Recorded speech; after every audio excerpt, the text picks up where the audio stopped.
전도를 하다 보면 가끔 모든 면에서 예수님을 잘 믿을 것 같은 사람인데 어떻게 해도 믿지 않는 경우를 보게 됩니다. 학식도 있고 복음도 잘 이해하고 주변에 믿는 가족들도 있어서 복음을 접할 기회도 많습니다. 양심적이고 선합니다. 그런데 전도를 하려고 아무리 애를 써도 예수님을 영접하지 않습니다. 그런 사람을 보면 참으로 안타깝습니다. 그러면서 나는 어떻게 예수님을 믿게 되었을까? 저렇게 예수 믿는 것이 어려운데 나는 어떻게 믿게 되었지 생각해 보게 됩니다. 여러분은 어떻게 예수님을 믿게 되었습니까? 이 질문에 대한 대답은 매우 중요합니다. 왜냐하면 이 대답에 따라 신앙생활의 모습이 달라지기 때문입니다. 사도 바울은 로마서 9장에서 중요한 교리 하나를 우리에게 이야기해 주고 있습니다. 이 교리는 그동안 교회사에서 많은 논쟁이 되었습니다. 지금도 논쟁의 대상이 되고 있습니다. 그 교리는 바로 예정에 관한 교리입니다. 많은 사람들이 예정은 장로교 교리라 생각합니다. 그러나 오늘 말씀을 보면 이것은 장로교 교리가 아니라 하나님을 믿는 모든 사람들이 받아들여야 할 하나님의 말씀입니다. 그렇다면 오늘 본문에서 하나님이 말씀하시는 예정이란 무엇입니까?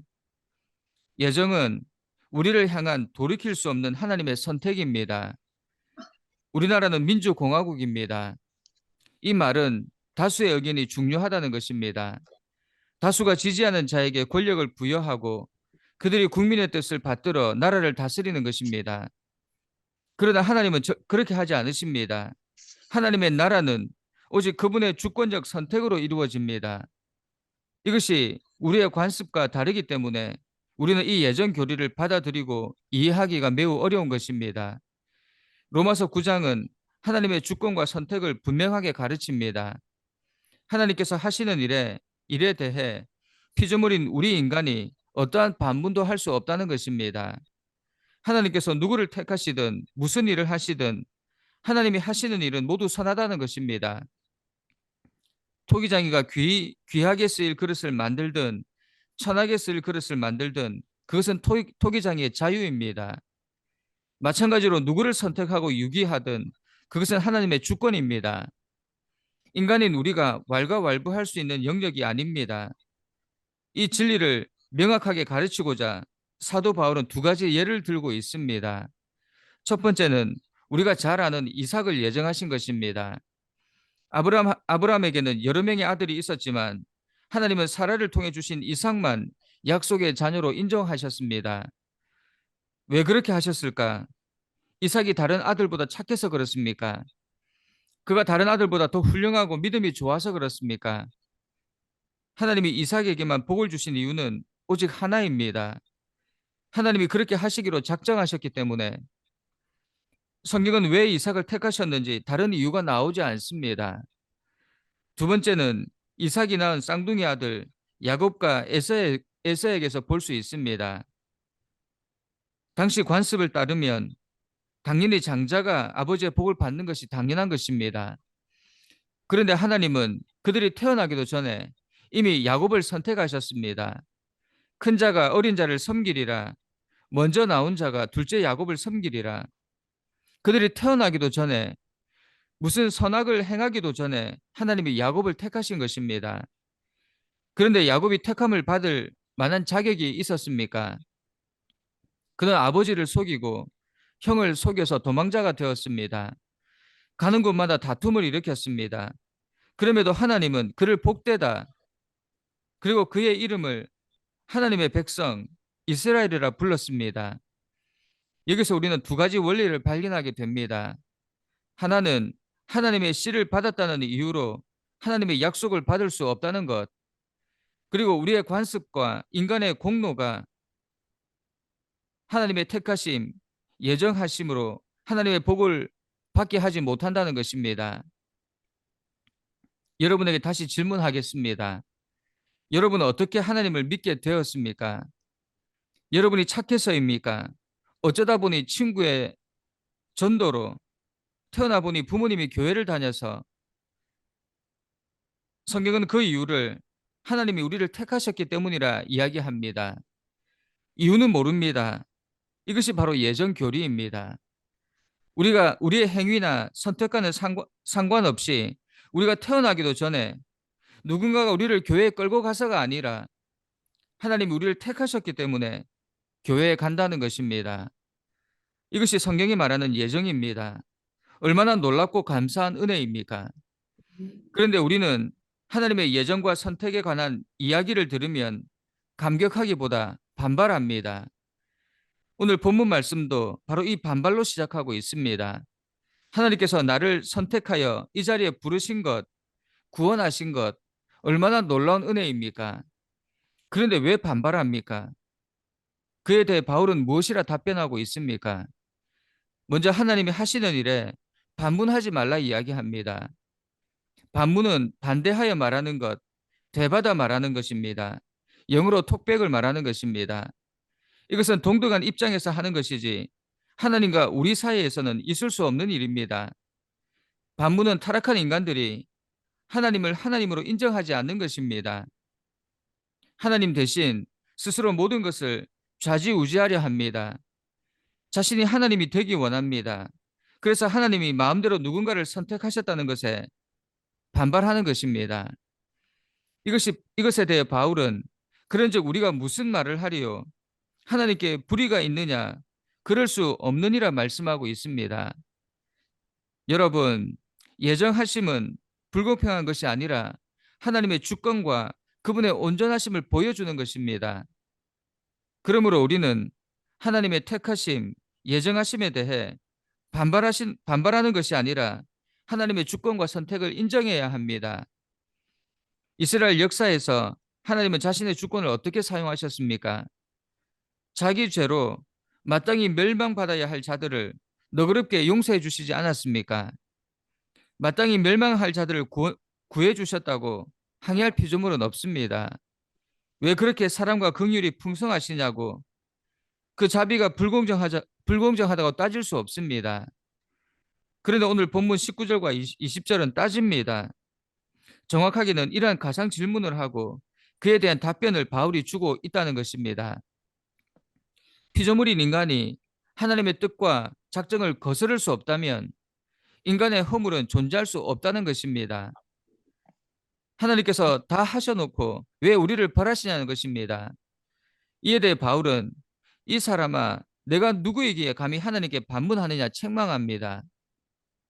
반문은 하나님을 피고석에 앉히고 왜 이런 짓을 했느냐 따지는 것입니다. 이것이 말이 되는 것입니까? 지원받은 물건이 지원자에게 어찌 이같이 만들었냐 말할 수 없다는 것입니다. 여러분, 우리는 하나님이 하시는 일에 왜 그렇게 하셨냐고 따질 수 없습니다. 이것은 전적인 하나님의 주권에 속하는 영역입니다. 신의 영역을 간섭하는 피조물은 더 이상 피조물이 아닙니다. 하나님이 하시는 일은 지원받은 인간이 측량할 수 없습니다. 다만 알 수 있는 것은 하나님이 하시는 일은 그 결과가 모두 의롭고 선하다는 것뿐입니다. 불신자들은 자신에게 어려운 상황이 닥치거나 불이익을 당하는 일이 발생하면 하나님 왜 이렇게 하셨습니까? 따집니다. 하나님을 피고인 취급합니다. 바울은 그런 사람을 향해 내가 누구이기에 감히 하나님께 톡백하느냐 책망합니다. 여러분, 우리는 하나님이 지으신 피조물입니다. 반문할 자격이 없습니다. 하나님의 심판대 앞에서 왜 이런 일을 했느냐 책망받아야 할 피고는 우리입니다. 그런 우리가 하나님의 자녀가 되고 영생을 얻은 은혜를 받은 것입니다. 그런 은혜를 받은 우리가 하나님이 하시는 일에 불평불만할 수 있겠습니까? 우리 한 가지만 기억합시다. 우리는 어떠한 순간에도 하나님께 톡백할 수 없습니다. 어떠한 고난이 닥쳐도 주신이도 여호와시오 취하신이도 여호와시오니 여호와의 이름이 찬송을 받을지니이다 라고 순종해야 합니다. 이것이 하나님을 하나님으로 인정하는 사람들이 취해야 할 자세입니다.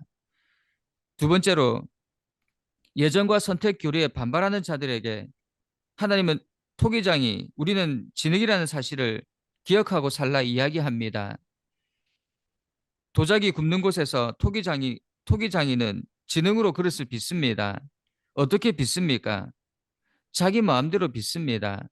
진흙 한 덩이로 귀 있을 그릇도 만들고 천 있을 그릇도 만든다는 것입니다. 누구도 그에게 이래라 저래라 할 수 없습니다. 마찬가지입니다. 하나님은 토기장이, 우리는 진흙.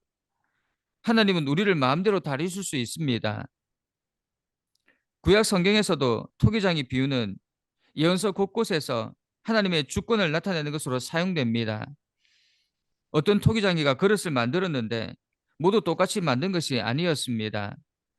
귀하게 쓸 유기그릇도 만들기도 하고 막 쓸 수 있는 질그릇을 만들기도 했습니다. 그런데 귀한 그릇과 질그릇은 차이가 있었습니다. 레위기에 보면 그릇이 부정함을 입으면 귀한 유기그릇은 다시 닦아 쓸 수 있지만 질그릇은 그 부정함이 그 안으로 흡수되기 때문에 다시 쓰지 못하고 곧바로 깨 부수어야 했습니다. 이스라엘 중에 부정함을 제거하기 위함이었습니다. 질그릇은 언제든지 쉽게 대체할 수 있는 막 쓸 수 있는 그릇이었지만 유기그릇은 중요한 용도에만 사용되었습니다. 그런데 질그릇이 토기장이를 원망합니다. 왜 나를 이렇게 일회용으로 만들었냐고. 난 당신의 의도와 목적에 동의할 수 없다고 그럴듯한 주장같이 보입니다. 하지만 그릇은 그렇게 말할 권한이 없습니다. 그릇은 단지 주인의 목적대로 빚어지고 또 빚어진 대로 쓰임받으면 되기 때문입니다. 이것은 우리 개개인에도 적용됩니다. 하나님은 우리를 그분의 주권과 선택에 따라 각각 고유한 성격과 외모와 재능으로 빚으셨습니다. 우리는 빚어진 모양대로 쓰임받을 뿐입니다. 왜 나를 이 모양으로 만드셨냐고 문제를 제기할 권한이 없습니다. 신앙생활이 무엇입니까? 우리의 뜻 내려놓고 하나님의 뜻을 찾아가는 것 아닙니까? 우리를 하나님께 내어드리는 것. 그런데 우리 뜻을 고집하면 어떻게 됩니까? 신앙생활에 어려움이 생기게 됩니다. 하나님의 주권을 인정할 때 우리 신앙생활이 편안해집니다. 자비는 베푸는 자의 선택이지 받는 자의 선택이 아니라는 것을 기억해야 합니다. 선물은 주는 자의 마음입니다. 원한다고 받는 것이 아닙니다. 우리가 노력한다고 얻을 수 있는 것이 아니라는 것입니다. 구원의 선물은 오직 하나님의 은혜로 받는 것입니다. 그래서 놀라운 것입니다. 우리는 진흙 한 덩이와 같은 존재입니다. 진흙 한 덩이란 가치 없는 존재임을 나타내는 표현입니다. 그런데 우리가 어떻게 존재한 자로 택함을 받게 되었습니까? 하나님의 형상을 지녔기 때문입니다. 그렇다고 우리가 하나님이 된 것이 아닙니다. 그러므로 우리는 하나님 앞에서 교만히 행하면 안 됩니다. 모든 인간은 하나님 앞에서 겸손히 자신을 낮추어야 합니다. 이것이 인간의 본분입니다. 우리가 아무리 잘나봐야 얼마나 잘났고 자랑할 것이 많으면 무엇 하겠습니까? 본질이 진흙 한 덩이 아닙니까? 이것을 잊을 때 우리는 하나님의 버림을 받습니다. 그러나 이 사실을 기억하고 하나님께 순종하고 나를 내어드리면 우리는 영원히 하나님의 선택받는 백성이 될 것입니다. 우리 이 사실을 기억하고 하나님과 사람 앞에서 늘 겸손한 삶을 삽시다. 그러면 하나님이 우리를 높이실 것입니다. 이것이 진정으로 높아지는 것입니다. 예정과 선택은 하나님의 주권입니다. 신의 영역입니다. 여러분, 우리의 영역이 아닌 신의 영역에 반발하지 않기를 간절히 축원합니다. 함께 기도하겠습니다. 사랑하는 하나님, 우리를 사랑하셔서 하나님의 형상대로 지으셨는데 이 놀라운 하나님의 사랑을 모르고 우리가 하나님인 양 착각하며 살았다면 용서하여 주옵소서. 하나님이 정하신 것을 따지다가 버림받는 일이 없게 하시고 무엇이든지 하나님이 예정하시고 선택하신 것이라면 순종함으로 따르는 저희들 되게 하옵소서. 무엇보다 우리의 본질은 진흙 한 덩이라는 사실을 꼭 기억하고 사는 모두가 되게 하옵소서. 예수님의 이름으로 기도드립니다. 아멘.